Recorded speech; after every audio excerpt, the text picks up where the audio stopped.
రాస్చైల్డ్ family ఈ పేరును మీరు ఎక్కడో విని ఉంటారు, కానీ వీరి గురించి పూర్తి ఇన్ఫర్మేషన్ ఎక్కడా మీకు కనిపించి ఉండదు.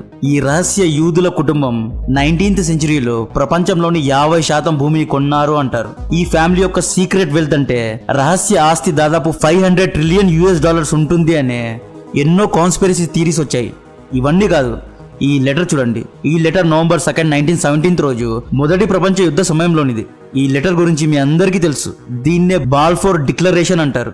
ఈ లెటర్ యొక్క సారాంశం ఏంటి అంటే, బ్రిటిష్ ప్రభుత్వం జివిష్ దేశానికి అంటే ఇజ్రాయెల్ అవతరణకు మద్దతు ఇస్తూ రాసిన లేఖ ఇది.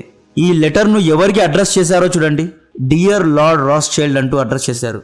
బ్రిటిష్ ప్రభుత్వం అడ్రస్ చేసేంత గొప్పగా ఈ రాస్చైల్డ్ కుటుంబం ఏం చేసింది, వీళ్ళెందుకు ఇజ్రాయెల్ అవతరణకు సపోర్ట్ చేశారు. ఇప్పుడు మనం షార్ట్ సెల్లింగ్ గురించి వింటూ ఉన్నాం. హిండెన్బర్గ్ అదాని పైన చేసిన షార్ట్ సెల్లింగ్ టాక్టిక్స్ను 19th సెంచరీలోనే రాస్చైల్డ్ చేశారు. ఇంటర్నేషనల్ బ్యాంకింగ్ సిస్టమ్ అంటూ ఉన్నాం. ఒక కంట్రీ నుండి ఇంకొక కంట్రీ మధ్య ట్రాన్సాక్షన్స్ జరగడాన్ని అంటే ఇంటర్నేషనల్ బ్యాంకింగ్ సిస్టమ్ను మొట్టమొదటిసారి కనుక్కున్న వారే ఈ రాస్చైల్డ్ ఫ్యామిలీ. ఇప్పుడు మనం స్టాక్ మార్కెట్ ద్వారా వేరే కంపెనీస్లో ఇన్వెస్ట్ చేస్తున్నాం, బట్ ఇలా కంపెనీస్లో ఇన్వెస్ట్ చేయడాన్ని మొట్టమొదటిసారి కనుక్కున్న వారే ఈ ఫ్యామిలీ. ఈ ఫ్యామిలీ ప్రపంచంలోని అన్ని బ్యాంకింగ్ సిస్టమ్ను శాసిస్తుంది అంటారు. ఫ్రాన్స్ ప్రెసిడెంట్ ఇమాన్యుయల్ మ్యాక్రాన్ రాస్చైల్డ్ బ్యాంకులో ఒకప్పుడు పనిచేశాడు అని మీలో ఎంతమందికి తెలుసు? బ్రిటిష్ ఎంపైర్ గురించి గొప్పగా చెబుతూ ఉంటారు, బట్ బ్రిటిష్ ఎంపైర్కు ఒకప్పుడు ఈ ఫ్యామిలీ అప్పులు ఇచ్చేది అన్న విషయం మీలో చాలా మందికి తెలిసి ఉండదు. ఫ్రాన్స్ ఎంపైర్కు లీడర్ అయిన నెపోలియన్కు కూడా హయ్యర్ ఇంట్రెస్ట్లో ఈ ఫ్యామిలీ అప్పిచ్చేదండి. ఈ ఫ్యామిలీ యొక్క ఇన్వెస్ట్మెంట్స్ యాపిల్ కంపెనీలో, జేపీ మోర్గన్ చేస్ బిగ్గెస్ట్ బ్యాంకింగ్ జెయింట్ కంపెనీలో, ఎన్విడియా కంపెనీలో, ఆల్ఫాబిట్లో అండ్ చివ్రాన్ వంటి పెద్ద పెద్ద కంపెనీస్లో వీళ్ళ యొక్క ఇన్వెస్ట్మెంట్స్ ఉన్నాయి. యూదులు ఎందుకు అన్ని రంగాల్లో సక్సెస్ అయ్యారు అంటే చాలా మంది చెప్పే సమాధానం, యూదులకు తెలివి బాగా ఉంటుంది, యూదులకు ఆ దేవుడు ఉన్నాడు, యూదుల ఎడ్యుకేషన్ సిస్టమ్ బాగా ఉంటుంది, యూదులు కష్టపడతారు. ఇలా ఎన్నో యాంగిల్స్లో అందరూ యూదుల సక్సెస్ గురించి చెప్తూ ఉంటారు. కానీ ఇజ్రాయెల్ వెనక యూదుల సక్సెస్ వెనుకున్న ఈ సీక్రెట్ జివిష్ ఫ్యామిలీ గురించి చాలా మంది మీకు చెప్పారు. ఈరోజు నేను ఈ వీడియోలో అసలు రాస్చైల్డ్ ఫ్యామిలీ ఎవరు, వీళ్ళు ఎలా ఎదిగారు, నిజంగానే వీళ్ళు డబ్బుల కోసం యుద్ధాలు చేయించేవారా, వీళ్ళు తమ అనుకూలం కోసం వాతావరణాన్ని మార్చేవారా, ప్రపంచ రాజకీయాలను వీళ్ళు శాసించేవారా, బ్రిటిష్ ఎంపైర్కు అప్పుగా డబ్బులు ఇచ్చేంత సత్తా వీరికి నిజంగా ఉండేదా, వీరికి నిజంగానే 500 ట్రిలియన్ ఆస్తి ఉందా లేదా ఎగ్జాగరేట్ చేసి చెబుతున్నారా? 500 ట్రిలియన్ అంటే చైనా జీడిపి కంటే 25 టైమ్స్ ఎక్కువ అండి. వీళ్ళు ప్రపంచాన్ని నిజంగానే శాసించారా? వీళ్లకు ఇజ్రాయెల్ అవతరణకు ఉన్న లింక్ ఏంటి? బాల్ఫోర్ డిక్లరేషన్లో వీళ్ళ పేరెందుకు మెన్షన్ చేశారు అన్న ఎన్ని ఫ్యామిలీ యొక్క రూట్స్ మొదలయ్యేది 1744లో.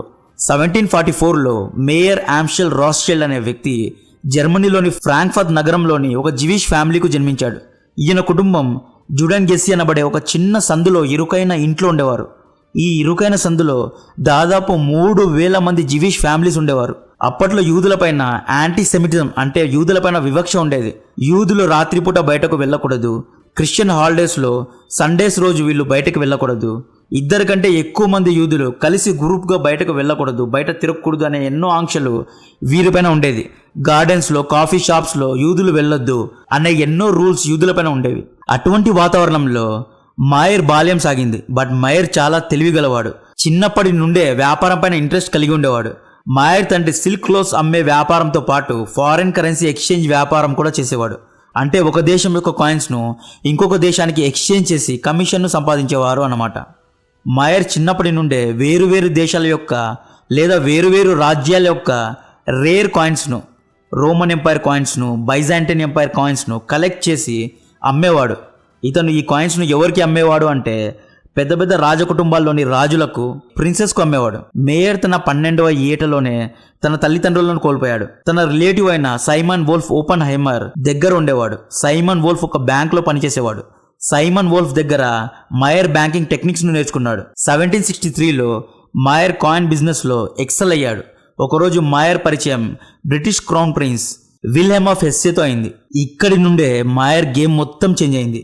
1769లో మాయర్ ఏమనుకున్నారు, నేను ఇలాగే కాయిన్స్ ఎక్స్చేంజ్ వ్యాపారం చేస్తే తొందరగా డెవలప్ అవ్వడం చాలా కష్టమని గ్రహించి రాజు విల్హెమ్ దగ్గరకు వెళ్ళి తనను కోర్ట్ ఫ్యాక్టర్ పదవిలో నియమించాలి అని కోరాడు. రాజుకు మాయర్ పనితీరు నచ్చింది కాబట్టి మాయర్ను కోర్ట్ ఫ్యాక్షన్ చేశాడు. కోర్ట్ ఫ్యాక్టర్ అంటే రాజ్యానికి సంబంధించిన ఫినాన్సెస్ను చూసుకోవడం, ఆర్థిక లావాదేవీలను చూసుకోవడం.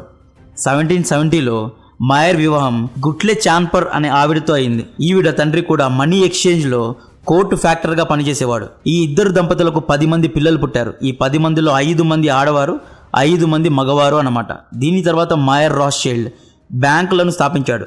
డబ్బులను అప్పుగా ఇవ్వడం, వడ్డీ ద్వారా డబ్బులు సంపాదించడం చేసేవాడు. మీరు యూదుల యొక్క హిస్టరీ జాగ్రత్తగా చదివితే యూదులు సక్సెస్ అవడానికి కారణం బ్యాంకింగ్ రంగంలో వీళ్ళు మొదటగా పురోగతి సాధించారు. ఆ కాలంలో ప్రతి ఒక్క యూదులు ఏదో ఒక బ్యాంక్స్లో, బ్యాంక్ రిలేటెడ్ వర్క్స్లో, ఫినాన్సెస్లో, ఎక్స్చేంజ్లో, ఫారెన్ ఎక్స్చేంజ్ వంటి వర్క్స్లో పనిచేసేవారు. ఇది ఎప్పుడు 1770s, 1780sలో వడ్డీ వ్యాపారం మాయర్ చేసేవాడు, బ్యాంక్ వ్యాపారం చేసేవారు. ఇప్పుడు ప్రజెంట్ జనరేషన్లో కూడా వడ్డీ వ్యాపారం వల్ల కోట్లు సంపాదించిన వారు ఉన్నారు. బ్యాంక్స్ అంటే ఏంటి? మన డబ్బులను షేర్స్లో, బాండ్స్లో లేదా కంపెనీస్లో లేదా రియల్ ఎస్టేట్లో ఇన్వెస్ట్ చేసి ఆ ఇన్వెస్ట్మెంట్స్ ద్వారా 13% వడ్డీని దొబ్బి అందులో ముష్టి 7% మాకు ఇస్తారు. మిగతా డబ్బులన్నీ బ్యాంక్స్ కమిషన్ను సంపాదిస్తాయి. ఇలాగే బ్యాంకింగ్ బిజినెస్ జరుగుతుంది. ఈ పద్ధతికి పునాది వేసింది మాయర్ ఫ్యామిలీ అనుకోవచ్చు. వీళ్ళు డబ్బులు ఇంటర్నేషనల్ బాండ్స్లో ఇన్వెస్ట్ చేసేవారు. అప్పట్లో stock market, private company investments అనేవి చాలా తక్కువగా ఉండేది కాబట్టి అప్పట్లో వీళ్ళు బాండ్స్లో ఇన్వెస్ట్ చేసేవారు. బ్రిటిష్ బాండ్స్లో, బ్రిటిష్ స్టాక్స్లో ఇన్వెస్ట్ చేసేవారు. ఇక్కడ మాయర్ ఇంకొక స్ట్రాటజీ వేశాడు. అదేంటి అంటే తనకు 5 మంది కొడుకులు, 5 మందికి ఆస్తి పంచితే 5 మంది సోమరిపోతులు అవుతారు అని గమనించి మాయర్ తన కొడుకులకి తన కంపెనీలో ఏజెంట్షిప్ ఇచ్చారు. తన కంపెనీలో తన కొడుకుల్ని ఏజెంట్స్ లాగా చేశాడు. తన 5 మంది కొడుకుల్లో ఒక కొడుకుని తన దగ్గర జర్మనీ బ్యాంక్లో ఉంచుకొని మిగతా 4 నాప్లిస్లో, వియన్నా, ప్యారిస్, లండన్కు పంపించి అక్కడ బ్యాంక్స్ను ఓపెన్ చేయించాడు. యూరోప్లో తన బ్యాంకింగ్ బ్రాంచెస్ను ఓపెన్ చేయించాడు. దీన్నే ఇప్పటి బిజినెస్ భాషలో బిజినెస్ ఎక్స్పాన్షన్ అంటారు. ఇక్కడ మాయర్ తన బ్యాంక్స్ను ఒకటితో ఇంకొకటిని లింక్ చేశాడు, ఇంటిగ్రేట్ చేశాడు. ఇంటర్నేషనల్ ట్రాన్సాక్షన్స్ చేయడం మొదలుపెట్టాడు. ఇంటర్నేషనల్ ట్రాన్సాక్షన్స్ అంటే ఫ్రాన్స్ నుండి జర్మనీకు డబ్బులు పంపొచ్చు, లండన్ నుండి నాప్లిస్, ఇలా కంట్రీ టు కంట్రీ ట్రాన్సాక్షన్స్ను, ఎంపైర్ టు ఎంపైర్ ట్రాన్సాక్షన్స్ను మొట్టమొదటిసారి కనుక్కున్నాడు. 1803లో రాత్స్చైల్డ్ ఫ్యామిలీ మైండ్ ఆగిపోయే ఒక స్ట్రాటజీ వేసిందండి. 1803లో నెపోలియన్ వార్స్ జరిగేవి. నెపోలియన్ వార్స్ అంటే యూరోప్ అయిన ఆధిపత్యం కోసం గ్రేట్ బ్రిటన్ మరియు ఫ్రాన్స్ ఎంపైర్కు రాజు అయిన నెపోలియన్ ఒకరితో ఒకరు యుద్ధాలు చేసుకునేవారు. ఈ యుద్ధాల్లో మాయర్ ఫ్యామిలీ ఫ్రెంచ్ ఎంపైర్కు మరియు బ్రిటిష్ ఎంపైర్కు ఇద్దరికీ వడ్డీలు, గోల్డ్ కాయిన్స్ లేదా వడ్డీకి డబ్బులు, ఇలా వార్స్ను ఫండ్ చేసేది. డబ్బులను అప్పుగా ఇచ్చేది, ఇంట్రెస్ట్తో డబ్బులను అప్పుగా ఇచ్చేది. 1815లో జరిగిన ఒక ఇంట్రెస్టింగ్ విషయం చెప్తా. 1815లో బ్యాటిల్ ఆఫ్ వాటర్లూ అనే యుద్ధంలో బ్రిటిష్ ఎంపైర్కు ఫ్రెంచ్ ఎంపైర్కు మధ్య ఒక యుద్ధం జరిగింది. ఈ యుద్ధంలో బ్రిటిష్ ఎంపైర్ గెలిచింది. ఈ విషయం మేయర్ కొడుకు నాథన్ రాత్స్చైల్డ్కు ముందుగానే తెలిసిపోయింది. ఎలా తెలిసిపోయింది? అప్పట్లో ఇంటర్నెట్ లేదు కదా అంటే అప్పట్లో ఇంటర్నెట్ లేదు, బట్ వీళ్ళకి వేరు వేరు దేశాల్లో బ్యాంకింగ్ సిస్టమ్ ఉంది కాబట్టి వీళ్ళకు ఒక సందేశాన్ని ఫాస్ట్గా అందించే రిసోర్సెస్ ఉండేవారు. రిసోర్సెస్ అంటే ఇన్ఫర్మేషన్ను పాస్ చేసే పావురాలు, మెసెంజర్ సర్వీసెస్, షిప్స్ ద్వారా మెసేజెస్ను పంపే జనాలు వీళ్ళ దగ్గర ఉండేవారు. కాబట్టి యుద్ధంలో బ్రిటిష్ గెలిచింది అన్న ఇన్ఫర్మేషన్ మొట్టమొదటిసారి నాథన్ రాత్స్చైల్డ్కు తెలిసింది. ఈ విషయాన్ని నాథన్ ఎవ్వరికీ చెప్పలేదు, సైలెంట్గా ఉన్నాడు. ఇక్కడ Nathan life time settlement plan వేశాడు. నాథన్ బ్రిటిష్ యొక్క బాండ్స్ను పెద్ద మొత్తంలో అమ్మడం మొదలుపెట్టాడు. తన తోటి ఇన్వెస్టర్స్తో బ్రిటిష్ ఎంపైర్ యుద్ధంలో ఓడిపోయింది అని చెప్పి తొందరగా బ్రిటిష్ స్టాక్స్ను అమ్మేయండి, బ్రిటిష్ ఇంకా కూలిపోతుంది అని బ్రిటిష్ బాండ్స్ను, బ్రిటిష్ స్టాక్స్ను తక్కువ రేట్స్లో ఇన్వెస్టర్ దగ్గర నుండి అమ్మించాడు. ట్విస్ట్ ఏంటి అంటే ఈ బాండ్స్ అండ్ స్టాక్స్ను అన్నిటినీ కొన్నది రాత్స్చైల్డ్ ఫ్యామిలీ యొక్క ఏజెన్సీ. తక్కువ రేట్స్లో బ్రిటిష్ స్టాక్స్ను అన్ని కొనేసి కూర్చున్నాడు. కొన్ని రోజుల తర్వాత బ్రిటిష్ ఎంపైర్ యుద్ధంలో గెలిచిన విషయం ఇన్వెస్టర్స్కు తెలిసింది. బట్ అప్పటికే స్టాక్స్ అన్ని నాథన్ రాత్స్చైల్డ్ దగ్గర ఉన్నాయి. ఇన్వెస్టర్స్ అందరూ తలలు బాదుకున్నారు. బ్రిటిష్ ఎంపైర్ యుద్ధంలో గెలవడంతో వెంటనే బాండ్స్ యొక్క రేట్స్ అమాంతం పెరిగాయి. బాండ్స్ అన్నీ రాత్స్చైల్డ్ ఫ్యామిలీ దగ్గరే ఉన్నాయి కాబట్టి మొత్తం లాభం అంతా రాత్స్చైల్డ్ ఫ్యామిలీకే దక్కింది. ఈ టెక్నిక్తో నాథన్ ఆ కాలంలోనే 1 మిలియన్ పౌండ్స్ను గెలుచుకున్నాడు. One of the conspiracy theory ఏంటి అంటే నాథన్ రాత్స్చైల్డ్ యుద్ధం ద్వారా డబ్బులు సంపాదించినందుకే యూరోప్లో యాంటీసెమిటిజం ఎక్కువైంది, పీక్స్కు వెళ్ళింది అని కథనాలు వచ్చాయి. యూదులపైన అందరూ ఈర్ష్యపడడానికి కారణం ఇదే అని ఎన్నో కథనాలు వచ్చాయి. సో ఈ నాథన్ స్ట్రాటజీను ప్రెజెంట్ డే స్టాక్ మార్కెట్లో ఏమంటారో తెలిస్తే కామెంట్ చేయండి. దీన్నే షార్ట్ సెల్లింగ్ అని కూడా అనొచ్చు. అదానే హిండెన్బర్గ్ ఇష్యూ తెలుసు కదా, షార్ట్ సెల్లింగ్ ఎలా చేయాలో నేర్పించిన ఫ్యామిలీనే రాత్స్చైల్డ్ ఫ్యామిలీ. ఈ నాథన్ రాత్స్చైల్డ్ మేయర్కు మూడో కొడుకు. నెపోలియన్ వార్స్ లో రాస్చెల్ ఫ్యామిలీ ఏం చేసేది అంటే, నాథన్ బ్రిటిష్ ఎంపైర్ కు కావాల్సిన లోన్స్ ను డబ్బులను ఇచ్చేవాడు. ప్యారిస్ లో ఉన్న నాథన్ సోదరుడు ఫ్రెంచ్ ఎంపైర్ కు లీడర్ అయిన నెపోలియన్ కు హయ్యర్ ఇంట్రెస్ట్ లో లోన్ ను ఇచ్చేవాడు. వీళ్ళు రెండు వైపుల నుండి డబ్బులు సంపాదించేవారు. ప్రెసెంట్ డే లో అమెరికా ఇదే చేస్తోంది. అమెరికా ఇజ్రాయెల్ కు వెపన్స్ అమ్ముతుంది, అరబ్ దేశాలకు కూడా అమ్ముతుంది. ఇరాన్ ఇరాక్ యుద్ధంలో అమెరికా ఇరాక్ కు వెపన్స్ అమ్మింది. At the same time Iran కు కూడా అమెరికా ఆయుధాలు ఇచ్చింది. జియో పాలిటిక్స్ అంటే ఇదే. నీతి నిజాయితీ, జాతి రీతి లేని వ్యాపారాన్నే జియో పాలిటిక్స్ అంటారు. రాస్చెల్ ఫ్యామిలీ పైన యూరోప్లో ఉన్న క్రిస్టియన్స్కు ఈర్ష్య కలగడానికి కారణమే ఈ వాటర్లూ ఇన్సిడెంట్. ఒక అబద్ధంతో నాథన్ రాస్చెల్ లండన్ స్టాక్ మార్కెట్ని బద్దలు కొట్టేశాడు. బ్రిటిష్ బాండ్స్ అన్నింటినీ కొనేశాడు. రాస్చెల్ దీన్ని స్మార్ట్ మూవ్ అంటారు, కానీ తక్కువ రేట్స్లో బాండ్స్ అమ్మి కూర్చున్న ఇన్వెస్టర్స్ దీన్ని మోసం అంటారు. సో రాస్చెల్ ఫ్యామిలీ ఇక్కడి నుండి వెనక్కి తిరిగి చూసుకోలేదు. 1800స్లో ఇండస్ట్రియల్ రెవల్యూషన్ బూమ్ అవ్వడం గమనించి, అంటే యూరోప్లోనే మొట్టమొదటిసారి ఇండస్ట్రియల్ రెవల్యూషన్ బూమ్ అయింది. ఇండస్ట్రియల్ రెవల్యూషన్ అంటే మ్యానుఫ్యాక్చరింగ్ అనమాట. Iron, steel making, oil production, automobiles, ఇలా ఇండస్ట్రియల్ రెవల్యూషన్ అనేది యూరోప్లో బూమ్ అయింది. బ్రిటిష్ ఎంపైర్ సూపర్ పవర్ అవ్వడానికి వన్ ఆఫ్ ద రీజన్ కూడా ఈ ఇండస్ట్రియల్ రెవల్యూషనే. సో రాస్చెల్ ఫ్యామిలీ ఏమనుకుంది, ఇండస్ట్రీస్లో ఇన్వెస్ట్ చేస్తే మనకి రిటర్న్స్ హైగా ఉంటుంది అని గమనించి టెక్స్టైల్ ఇండస్ట్రీస్లో, రైల్వే ఇండస్ట్రీస్లో, కెమికల్ ఇండస్ట్రీస్లో, ఆయిల్ ఇండస్ట్రీస్లో, రియల్ ఎస్టేట్లో ఇన్వెస్ట్ చేసింది. ఇలా చేయడాన్నే క్యాపిటలిజం అని కూడా అంటారు. ఇప్పుడు మనం స్టాక్ మార్కెట్ ద్వారా వేరే కంపెనీస్లో ఇన్వెస్ట్ చేస్తున్నాం, కానీ 1812లోనే రాస్చెల్ ఫ్యామిలీ ప్రైవేట్ కంపెనీస్లో ఇన్వెస్ట్ చేసే పద్ధతిని ప్రపంచానికి చూపించింది. ఇప్పటి వరకు ఏమేమి జరిగాయి? ఒక చిన్న సందులో 3000 మంది ఫ్యామిలీస్ ఉన్న స్లమ్ నుండి వచ్చిన మాయర్ అనే వ్యక్తి రెషీల్ బ్యాంకింగ్ సామ్రాజ్యాన్ని సృష్టించాడు. ఈయన 5 మంది కొడుకులు ఈ సామ్రాజ్యాన్ని యూరోప్లో విస్తరించారు. బ్రిటిష్ ఎంపైర్, ఫ్రెంచ్ ఎంపైర్ ఇలా పొలిటికల్ ఇన్ఫ్లుయెన్స్ను సాధించారు. ప్రపంచంలో ఉన్న బ్యాంకింగ్ సిస్టమ్ను తమ కంట్రోల్లో తీసుకున్నారు. ఇండస్ట్రీస్లో ఇన్వెస్ట్ చేశారు. యూరోప్లో ధనవంతులుగా మారారు. బట్ వీళ్ళ ఫ్యామిలీ స్ట్రాంగ్ అవ్వడానికి మాయర్ వేసిన ఇంకొక ప్లాన్ చూడండి. 1812లో మాయర్ రాస్చెల్ చనిపోయారు. ఈయన చనిపోయే ముందు ఒక కండిషన్ పెట్టారు. తన కొడుకులు వితిన్ ఫ్యామిలీలోనే పెళ్లి చేసుకోవాలి.